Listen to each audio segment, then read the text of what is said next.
I looked at this woman, doctor, who told me that, and I says, you don't understand. I'm planning on going back to ballet class. And she laughed in my face and she said, no, you don't understand. You are a chronic pain patient. You will always be a chronic pain patient. And this is what you're going to live with for the rest of your life. And then she recommended that I start applying for disability because I was going to need it. Be confident, be bold, be authentic, but don't forget to take action. This is Ordinary to Badass, where our stories empower women to step into the spotlight of their own lives and pursue what they're truly passionate about. It's time to step into the arena and become more than just extraordinary.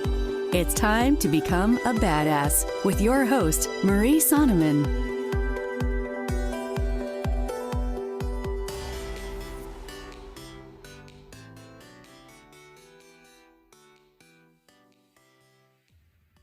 To Ordinary to Badass, episode number 243.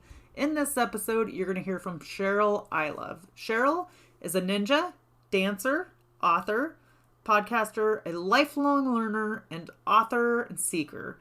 She shares tips on empowerment and human dignity, but in this episode, we're going to talk all about her martial arts journey, how she went from being totally feminine to being a black belt in martial arts, which was so awesome.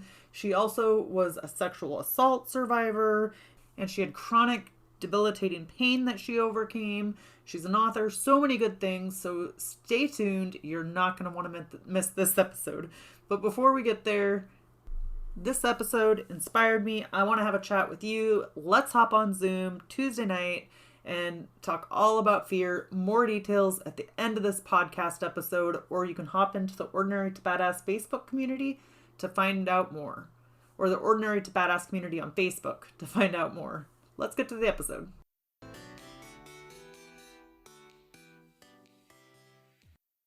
Welcome to Ordinary to Badass. Whether you're ordinary or badass, I am so glad you're here. Today's guest is Cheryl Ilov. Cheryl, thank you so much for being here. Excited to have you on the show. Thank you so much for having me. It's an honor to be here. So before we go any further, I've got to ask you, do you consider yourself ordinary or badass? Well, honestly, I do consider myself ordinary, but I am someone who was probably even less than ordinary, I think, that turned into a badass. And it was an incredible process. And so I think I can go back and forth either way. So was there like a particular incident that helped you to feel badass, or was it like a series of events along the way? Well, what really helped me tap into my badassedness, if that is a word, was my training in martial arts. So I started my training at the tender young age of 47 into a very ancient and obscure Japanese martial art called Ninpo Taijutsu, the art of the ninja. And I did not go willingly. It was an incident that actually prompted this whole journey. And so I would say that I didn't go from ordinary to badass. I went from broken to badass. So what is it, do you think, about martial arts that helped transform you? Just the amount of confidence that it gave me. And I even prior to that, I had some pretty good body awareness as a dancer, a Pilates person, but this really tapped into an incredible amount of power and inner strength that I had no idea that I had. I know I'm stubborn, and I've always known that, but I had no idea that I could do some of the things that I learned through training. It did not happen overnight. It was a long process, like everything that you know when you're changing your mindset, you're changing your physical abilities, you're changing everything about yourself. And especially since I went into it with the idea that, okay, this was a temporary gig. I was going to hate it. And I just knew I was going to hate it. And 10 years later, I became my teacher's first female black belt. So I had to change a lot in my mindset, in my approach, and even in my philosophy about training along the way. Yeah, I love that story. And I love how you became the first female black belt. That's so awesome, or at least at that school. I want to dig into it so much more. But first, will you tell us a little bit about yourself? Oh, okay. Well, I am kind of like a fussy girl, which is why everybody was shocked, including me, when I started training in martial arts. I'm originally from a small steel town in Western Pennsylvania, which is why I live in Denver, Colorado now. I moved to Denver just a few days after graduating college, and that was many years ago. And I've been here ever since. I am a physical therapist. I got my master's degree in PT just right before my 40th birthday is when I graduated. I am a former chronic pain patient, which was quite the experience. And that was in my mid 30s. And I had to figure out how to heal myself from that chronic pain syndrome after the medical community just wrote me off as being incurable and, just hopeless, and go ahead and just let us take care of you. So uh, once I finished physical therapy school, I opened my own practice because I discovered that I really hated traditional PT. So I had to figure out a way to do it in a way and provide services that really fit my belief system, as well as would be able to serve my clients better. So I did open my own clinic. I specialized in Pilates-based rehabilitation and conditioning, and something called Feldenkrais. I did that for 18 years. I closed my practice in 2017, and then I recently relaunched it online. Wow, you've accomplished so much, and there's so much like grit and tenacity in your story, like things that you had to overcome. A lot of times we see people and we're like we see you today and we're like, oh, she's such a badass. It was just easy for her. It all just came, easy to her, but we don't see the whole journey along the way. So what advice would you give to somebody that's struggling like at day one? One of the things I would say, and it just popped into my mind, something that you said when you were a guest on my show recently, was don't compare yourself to other people. And you said, compare and despair kind of goes hand in hand. Your journey is much different. It's going to be much different than anybody else's. So what I would really recommend is just keeping an open mind, start exploring what options are out there for you. Try whatever feels safe and comfortable for you, but still taking yourself out of your comfort zone is very important, as long as you feel safe doing it. And just keep an open mind. If you try something that doesn't work for you, that's fine. Get rid of it and move on to something else. Because I honestly believe that we can heal from anything and everything. We have an incredible amount of power and inner strength in each and every one of us, just waiting to be discovered. How yours comes out is going to be different from anybody else's. So can you take us back to that time where you were in pain, in chronic pain all the time? And what were you going through? What were they telling you? And then how did you finally break through to figure it out for yourself? Yeah, that was a really rough time. So what started out as just a little bit of discomfort and tension in my low back quickly spiraled out of control to a full-blown chronic pain syndrome, where I was living with incapacitating, intractable pain 24/7. And in just a few short months, I went from being an active, healthy, vibrant young woman to being this chronic pain patient. So instead of going to ballet and Pilates and work full time, I was going to my doctor's appointments, physical therapy. I was taking all the medications that they prescribed for me. I was doing all the, and I can say this because I'm a PT, stupid exercises and stretches that the PTs were giving me. So I was the model patient. I was doing everything they said, but instead of getting better, I was getting worse. And, it's almost like your spirit and your will to live just slowly gets sucked out of you when you're living with that much chronic pain. And it wasn't until I was told that I would never be able to do my laundry and my grocery shopping all in the same day, because the arthritis in my spine was so severe, I would end up being bedridden. And I looked at this woman, doctor, who told me that, and I says, you don't understand. I'm planning on going back to ballet class. And she laughed in my face and she said, no, you don't understand. You are a chronic pain patient. You will always be a chronic pain patient. And this is what you're going to live with for the rest of your life. And then she recommended that I start applying for disability because I was going to need it.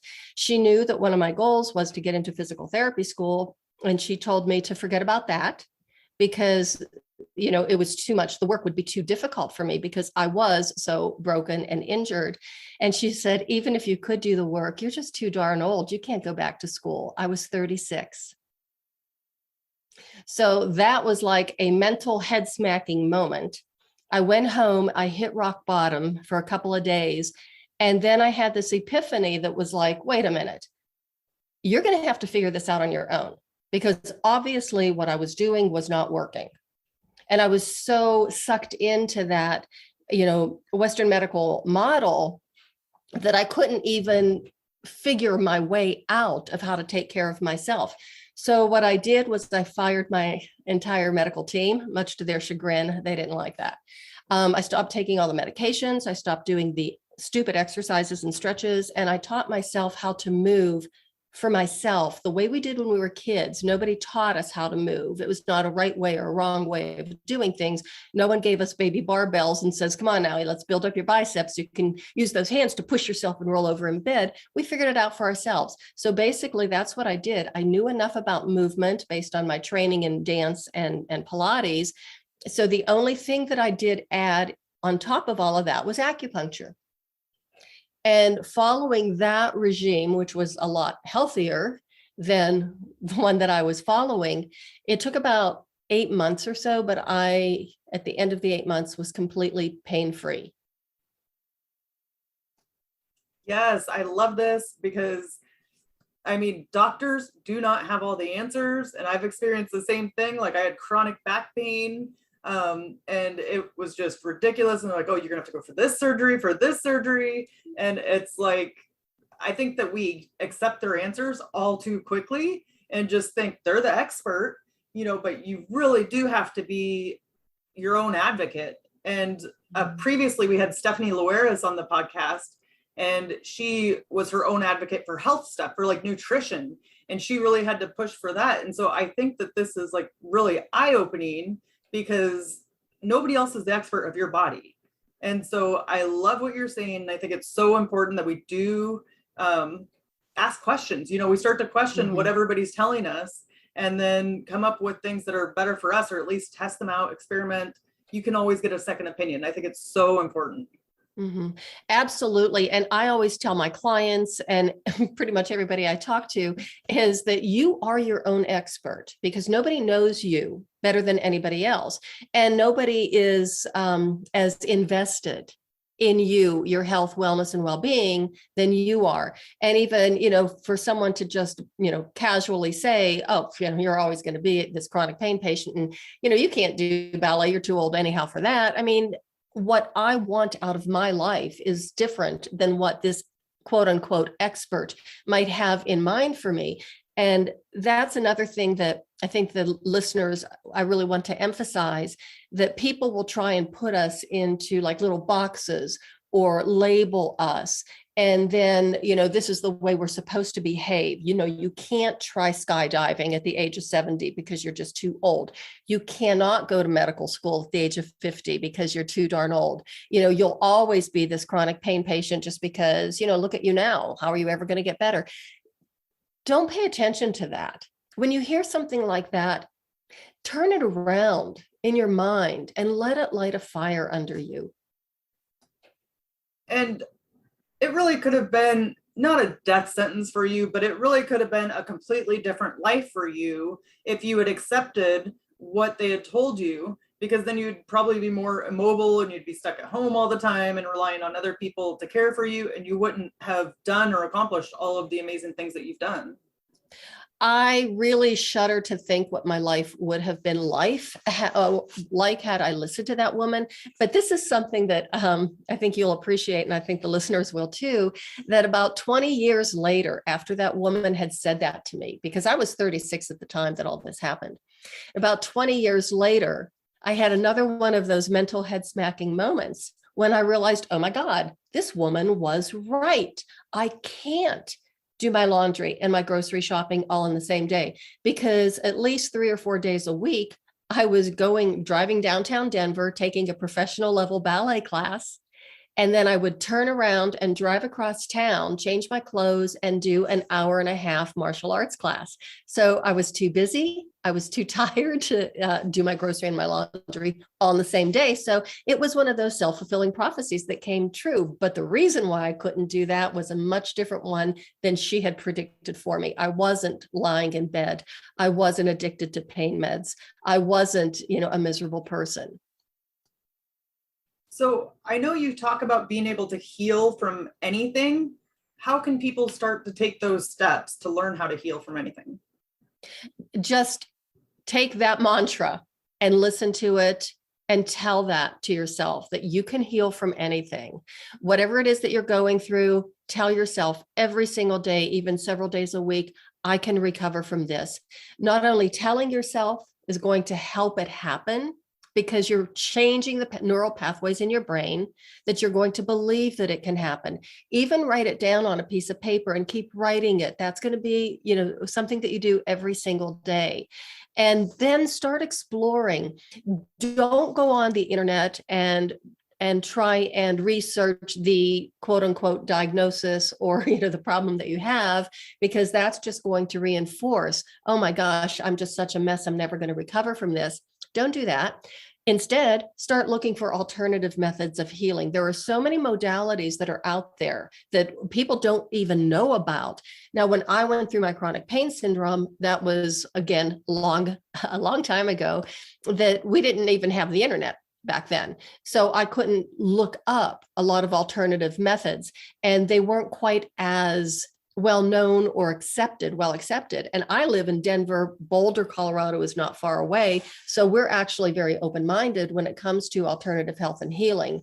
But there's so many things that you can try to help you heal physically, mentally, and emotionally. So my advice is to keep an open mind and start looking at things. There are so many different things. Don't poo-poo anything until you try it, because I was the queen of poo-pooing, a lot of this hanging crystals and, Reiki and all that stuff.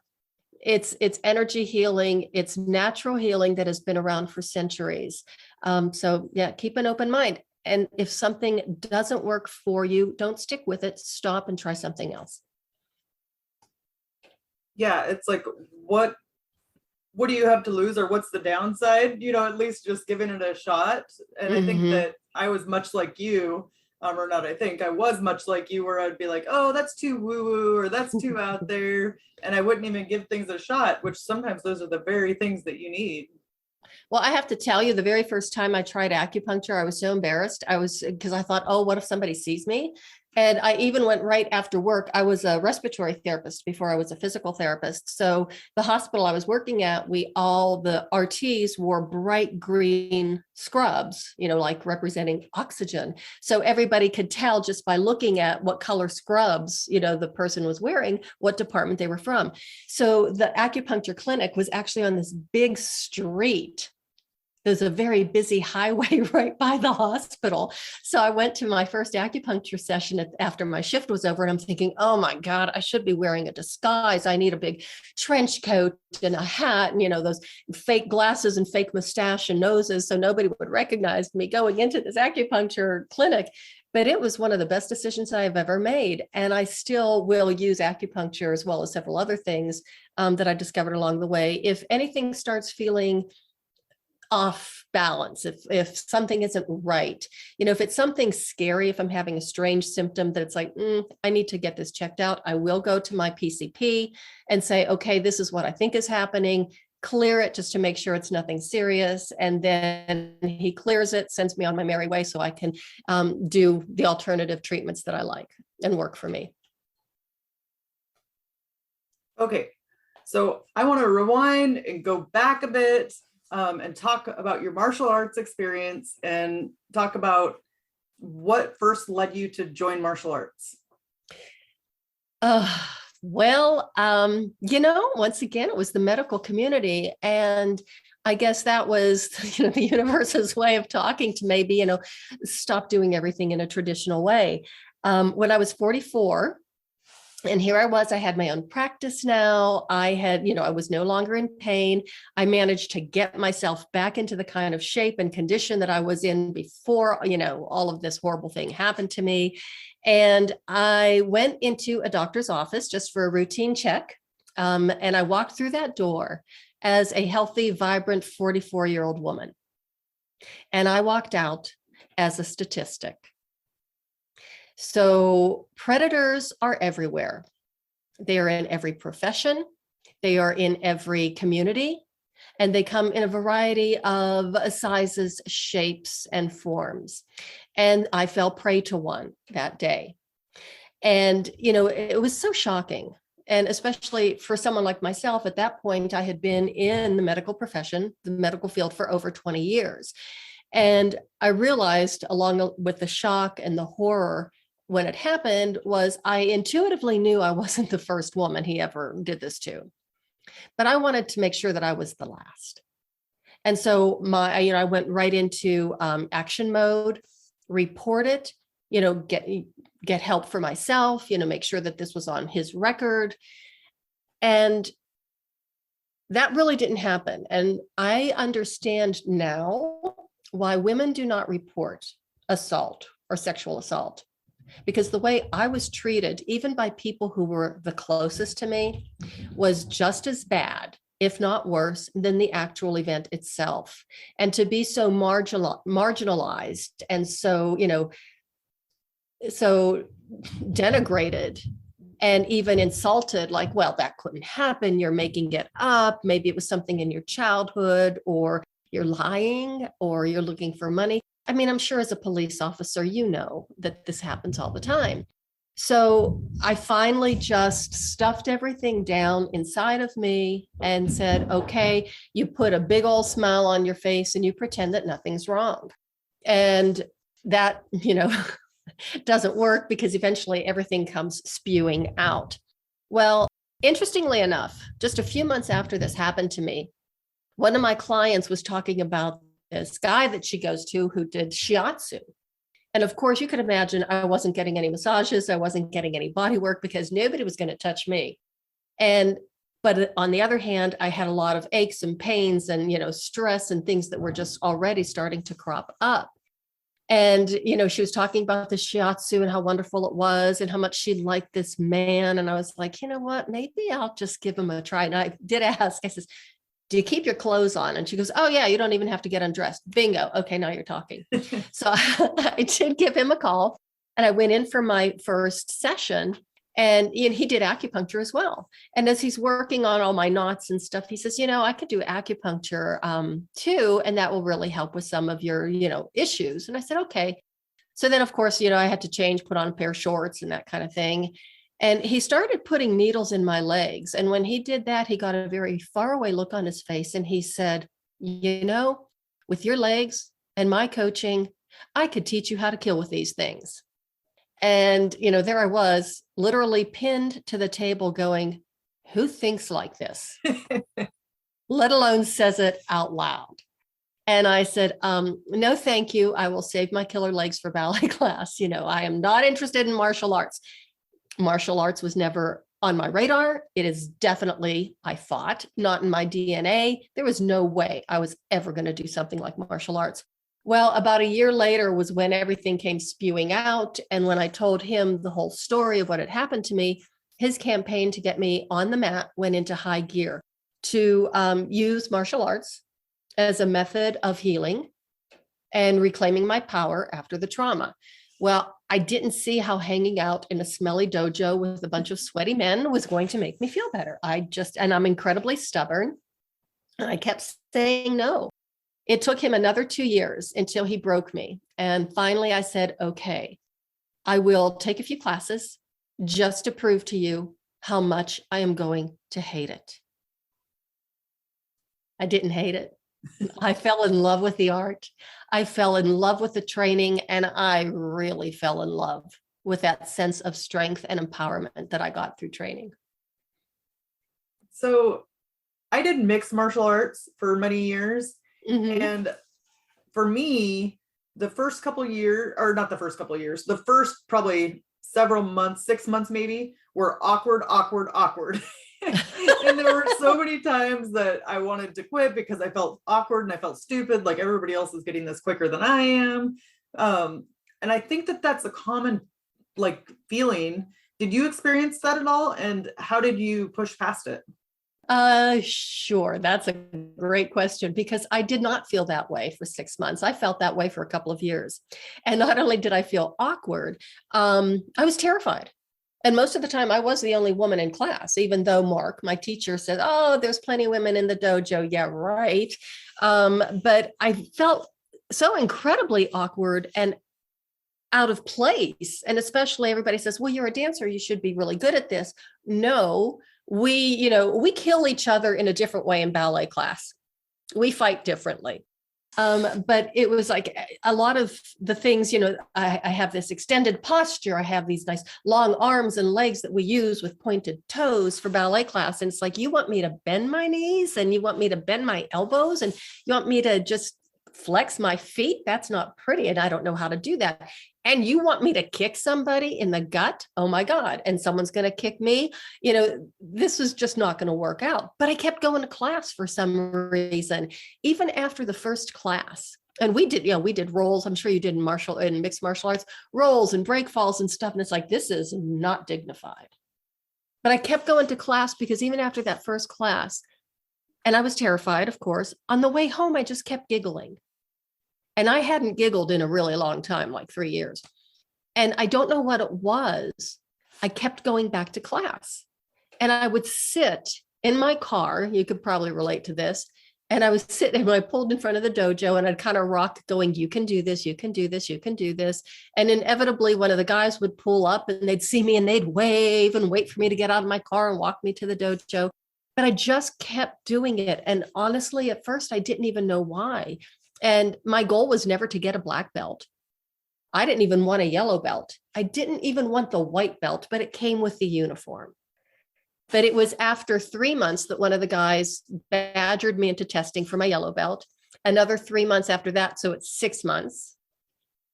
Same guy, badgered me into testing for my second degree yellow belt. When it came to the third degree or the next level, which was orange, it was my idea to test. Nobody had to badger me anymore. So it's interesting that you said those first 6 months for you was so awkward.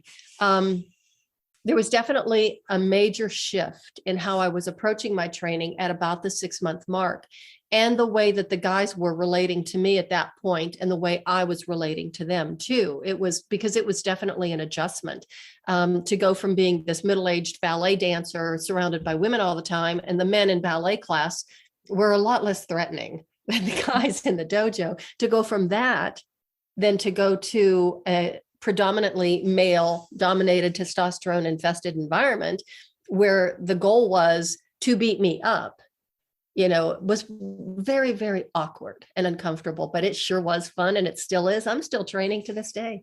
Nice. So I think that also sometimes it's perception. Like sometimes we think that everybody in the dojo is going to be so threatening or so, mean to us, so hard on us. Like, yeah, they might be hard on you in a certain way to get you to push you to move on to test for the next belt. But there's also a lot of support in that community and a lot of people who are trying to teach you and move you along. Was that your experience? Absolutely. And I refer to them as the many magnificent men in my life, because if it weren't for these guys in the dojo, I wouldn't be where I am right now. You and I wouldn't be having this conversation. And, I really think there's a lot of man bashing out there. And, because you're in a male dominated profession as well.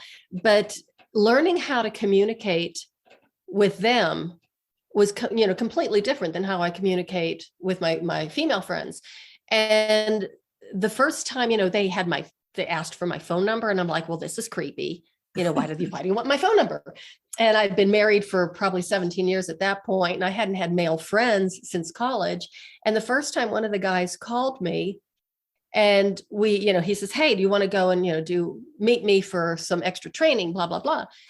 And so we had this conversation. He hangs up, and I'm holding the phone going, oh my goodness, I never knew it was possible to have a full conversation in 30 seconds with a few monosyllables, grunts, and a "see you" at the end. And I'm holding my phone going, where's the drama? Where is this long, drawn out conversation? So it was liberating. And what was that like? What was it like being surrounded by men all the time? Like, I know you said it was liberating having those conversations and having it be no drama, but just like on a daily basis, what was it like being the only woman? It was very uncomfortable at first, but then it got to be really fun because at the very beginning, they didn't know how to deal with me because they had never had a woman like me in the dojo before. The other women were a little bit more hardy, a little more sturdy, and a little bit more, yes, I want to do this. And I'm like, oh, I'm just here for, a few classes and then I'm going to be gone. I'm not in this for the long run, whatever. And they never had a woman who would have to excuse herself to go and fix her lipstick. It's like, what? And then when, we learned this, I don't know if they taught you this when you're a brand new martial arts student, we learned how to evade an attack. I mean, just evade, just get out of the way and then you can't get hurt. Well, I was really good at it because when one of the guys would go to attack me, I would just pull my gi top over my head and run off the mat screaming, don't touch me. And then they're complaining to my teacher. It's like, well, she's cheating because, we can't attack her. And he said, she got out of the way and that's the point. So after we started to get more comfortable with each other and they started to really feed into my girliness and my femininity. And so they were using I was already using some of my feminine wiles to, get around them because I was terrified. And they were tapping into that and helping me learn how to use that to take down an attacker. So after about 6 months or so, they taught me more about being a lady than I ever knew. It was crazy. Yeah. And I like how they met you where you were. Like, instead of trying to completely change you to doing things like their way or somebody else's way, it's like they met you where you were and taught you from there. And I think that's so powerful.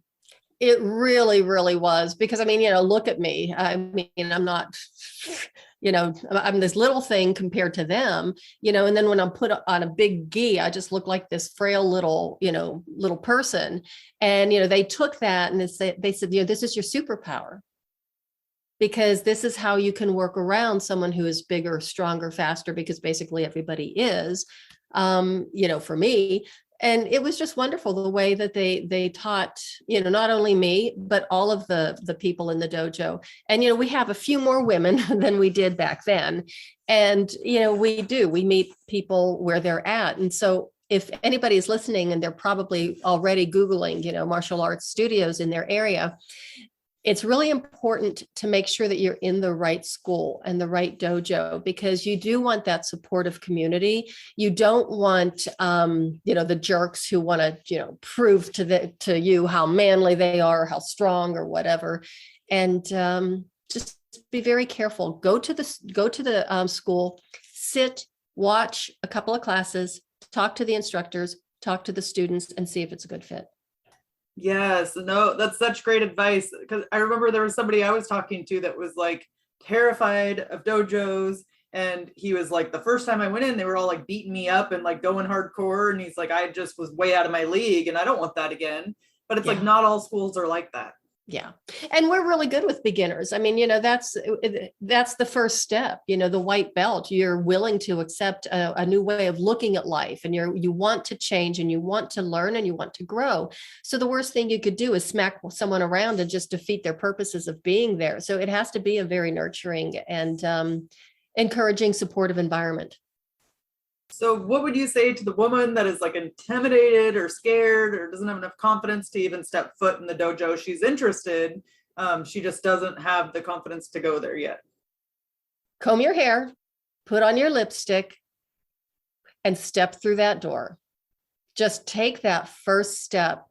And it doesn't mean that you have to, I just go and watch a couple of classes. And that's basically what happened to me. I did watch one class, and Mark, my teacher, was so excited that I was going to finally watch a class. And he thought, I've got her now. She's going to come into the dojo. I was horrified. I was absolutely horrified. Men were screaming. There were bodies flying all over the room. And I mean, it was just like, oh my God. And there were no women around.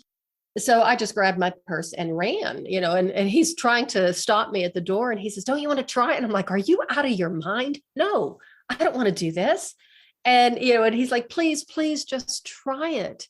And he even had tears in his eyes. And I said, no, this is not going to work.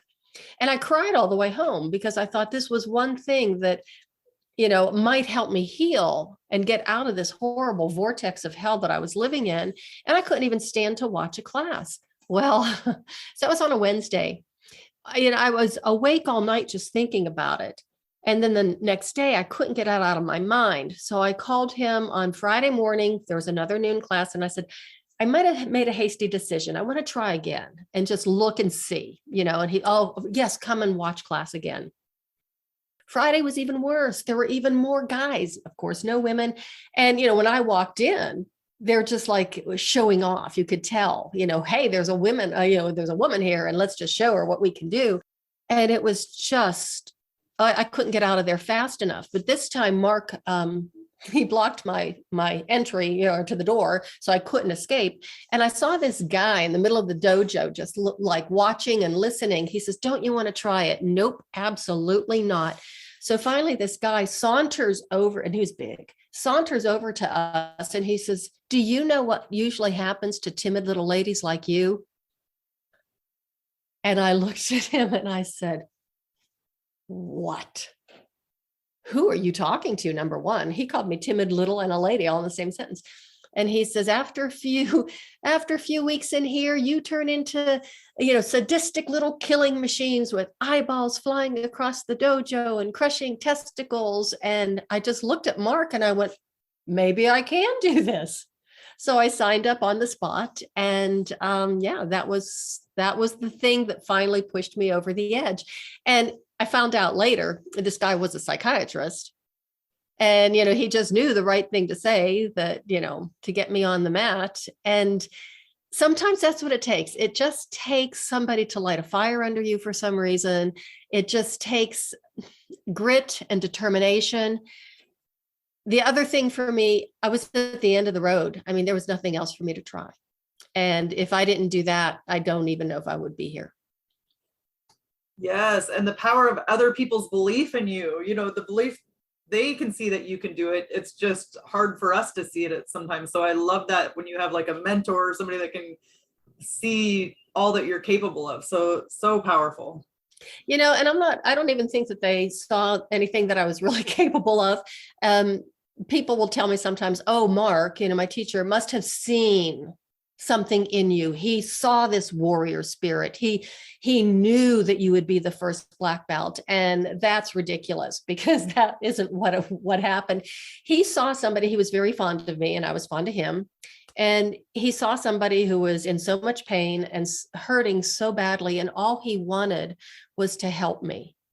And then as I started climbing up in the ranks, of course, then our relationship changed. And he went from being a protector to truly being a mentor and a teacher, and then being somebody who is going to smack me around and push me way past my limits. And then I would think once you have a transformation in one student, and like you, for example, once he sees from where you started, from where to where you got, it's like you can see that in other people too. Like, oh, they are capable of this, or I can get them to where they want to be. Mm-hmm. And of course, I worked with, I taught a lot of classes for them, but we teach each other in martial arts. I don't know if all studios are like that, but, we definitely teach each other. And even if, as a black belt, if I have a brand new white belt come in and work with me, that white belt is teaching me as much as I am teaching them, because we are learning from each other, their movement patterns and that type of thing. And I actually, by the time I was probably an orange belt, so that would have been the third rank in the class or in the studio, I had people starting to come in and they would look up to me. And for the life of me, I couldn't figure out why they were looking up to me. And then we would start getting a few women in. And of course, I would take them under my wing and I would teach them some of the things that, of course, I wished somebody would have been there as a female to teach me when I was going up through the ranks. But it got to the point that even the men would come up to me and pull me aside and say, "Hey, I need help with something," but they felt more comfortable asking me than they did going to sensei or one of the other black belts. I guess that, I wasn't as threatening as the other guys were. I once heard a quote, and maybe I'm getting it off a little bit, but it's like a black belt is a white belt, only dirtier. Like, they just have more time, messing up or making mistakes or in the arena, they just have more time that they've put in. but they were a white belt once. They're just continually learning. Absolutely. Yeah, that I actually quoted that in my book. But yeah, and I said we also say in our dojo that the difference between a black belt and a white belt is the black belt covers their mistakes better. Right? And what I like to say about the difference between a black belt and a white belt is we have spent a lot more time and money Yes. in training. Yes. And man, do you learn from those. Oh, yes, you do. So, Cheryl, I know we're winding down here, but will you tell us about your books and your podcast? Oh, thank you so much for that. My first book is titled Forever Fit and Flexible, and it's Feeling Fabulous at 50 and Beyond. So it is based on my personal experience of being a chronic pain patient and recovering from it, combined with my professional education and experience as a physical therapist, working with hundreds of clients and helping them recover. So I put it all in a book. It's a lot about mindset. It's about attitude. It's about awareness, self-awareness. And I do have a program in the book called the Forever Fit and Flexible program. And it's all about movement exploration. It's not about going to the gym 3 days a week. It's being able to connect with your body, finding that mind-body connection that is even more important as we mature, so we can do the things that we want to do, and be as active as we want during the entire course of our lifetime. I combine the principles of dance, martial arts, Pilates, and something else called Feldenkrais. So that one was published, I think, almost 5 years ago. The second one was just published and released 2 days ago. And that one is The Reluctant Ninja, How a Middle-Aged Princess Became a Warrior Queen. So it does chronicle my journey into this strange new world of men and martial arts, and how I went from being this broken, beaten, traumatized, terrified middle-aged woman to a world-class badass, basically. Congratulations on your recent book. That's so exciting. Thank you. And your podcast? It is called The Femininja Project. And it is about overcoming obstacles, personal empowerment, restoring human dignity, finding your voice, standing your ground, living well, looking good, alternative health and healing. It is not just for women only. I do have men on my podcast. I do have men that listen to the show. So I think there's way too much man bashing and separating, the genders. It's like, hey, we all want the same thing. So yeah.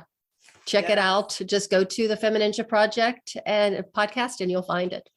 Okay, awesome. And I agree. There's so much power in diversity. Yes, there is. So let's end with a tip to encourage women who are in the arena fighting for the life that they want.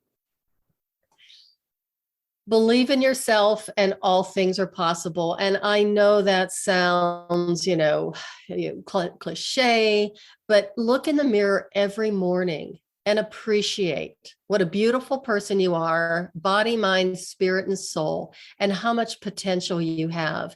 And the one thing I would really recommend is to get rid of the negative people in your life and surround yourself with people who can support you, who can encourage you, and have that positive energy, because then it'll just keep flowing and there is no limit to what you can accomplish.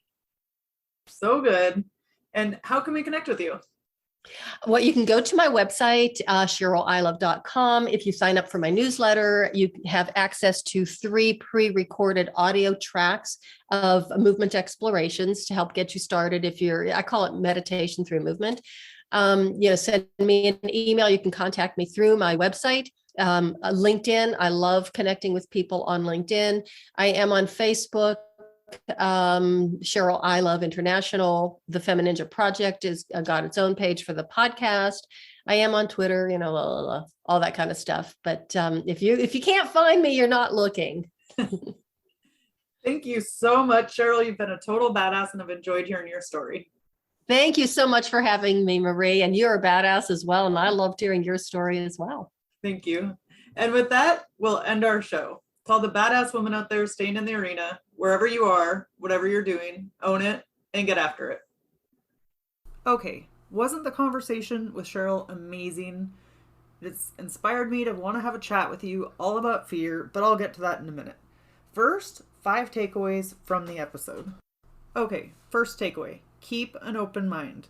If you try something that doesn't work for you, that's fine. Get rid of it and do something else. Number 2, nobody is as invested in your health, wellness, and well-being as you are. Third, people will try to put us in a box or label us. Don't pay attention to that. When you hear something like that, turn it around in your mind and let it light a fire under you. Fourth, put on your lipstick and step through that door. Just take that first step. And lastly, the difference between a black belt and a white belt is they cover their mistakes better. So good. Loved that episode. Definitely sparked my passion for martial arts. I love martial arts. But in the beginning, there was a lot of fear. It can be hard stepping into something that you're not familiar with, or something you don't feel like you're good at, or you have to completely learn and you've never done it before. So I want to have a meeting. Let's get on Zoom and chat and hang out, and let's talk all about fear and pushing our comfort zone. So Tuesday, the 20th, let's hop on. Let's hop on at 6 p.m. Pacific time, and let's talk about fear. What are you afraid of? What do you want to push your comfort zone on, or something you want to do but you're maybe a little bit scared to do? Here's the thing. It's 2022, but 2023 is not that far off. So let's do it before the new year. Let's not put it off to the new year. Tuesday, September 20th, 6 p.m. PST. Let's chat. I want to get together and just have a regular conversation with podcast listeners, and let's talk all about fear and pushing our boundaries and what is it that's testing you. If you don't want to talk and you just want to show up and listen, by all means, do that. I just think we have a badass community here. Let's nurture it and chat. So if you want more details, join the Ordinary to Badass Facebook community. So I can't wait to talk to you on Tuesday, and tune in on Thursday to hear why Cheryl Ilov is so badass. And with that, I'm out. Catch you on Thursday.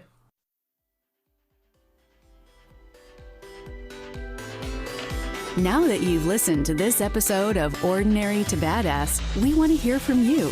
Go to our website, ordinarytobadass.com/podcast, and submit your own experience on how you took your life from ordinary to badass, and get the chance to be on a future Spotlight episode of the show. That's ordinarytobadass.com/podcast. While you're waiting for the next episode of the show, wipe off the sweat, dust off the dirt, and get back in the arena.